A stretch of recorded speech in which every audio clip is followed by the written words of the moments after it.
শোনো সবাই, এই লাল বাঘের ভয়ে এখন আর জঙ্গলে যাওয়া যায় না। মাছ ধরা, কাঠ কাটা, মধু আনা সব বন্ধ হয়ে গেছে। হ্যাঁ কাকা, কাল রাতে নদীতে গেলাম, হঠাৎ দেখি অন্ধকারে দুটো আগুনের মতো চোখ।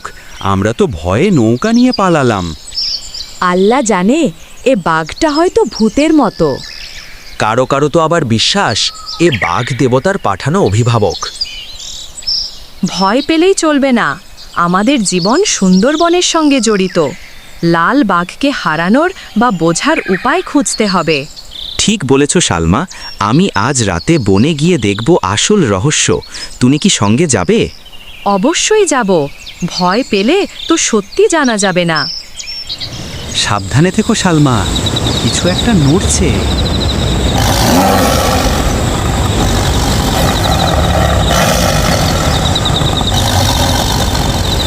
দেখো, ও তো লাল বাঘ। বাঘ সামনে দাঁড়িয়ে চোখ জ্বলে উঠছে, কিন্তু আক্রমণ করছে না, শুধু গর্জন করছে। অদ্ভুত, আক্রমণ করছে না কেন, শুধু আমাদের দিকে তাকিয়ে আছে। রাশেদ, দেখো, বাঘটার পেছনে ফাঁদ পাতা। শিকারীরা ফাঁদ বসিয়েছে।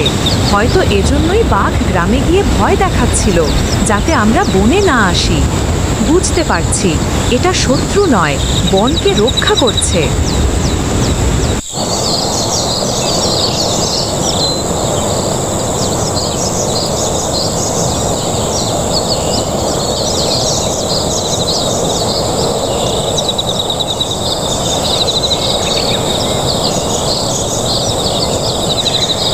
আমরা লাল বাঘকে কাছ থেকে দেখেছি। কি সত্যি? হ্যাঁ, সে আমাদের মারতে চায়নি, সে আসলে আমাদের সতর্ক করছে। শিকারীরা বন ধ্বংস করছে।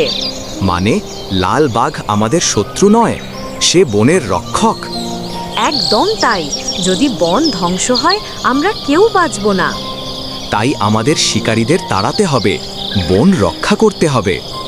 হ্যাঁ, আমরা সবাই মিলে বন রক্ষা করব। গ্রামবাসীরা শিকারীদের তাড়িয়ে দিয়েছে। বন আবার শান্ত। নদীর ধারে হালকা কুয়াশার মধ্যে লাল বাঘের ছায়া দেখা যায়। দেখো, সে আবার বনের অন্ধকারে মিলিয়ে যাচ্ছে। হ্যাঁ, তবে তার চোখ যেন বলছে, বনকে রক্ষা করো, তাহলেই তোমরা বাঁচবে। আমরা প্রতিজ্ঞা করলাম, বনকে আমরা সবাই মিলে রক্ষা করব।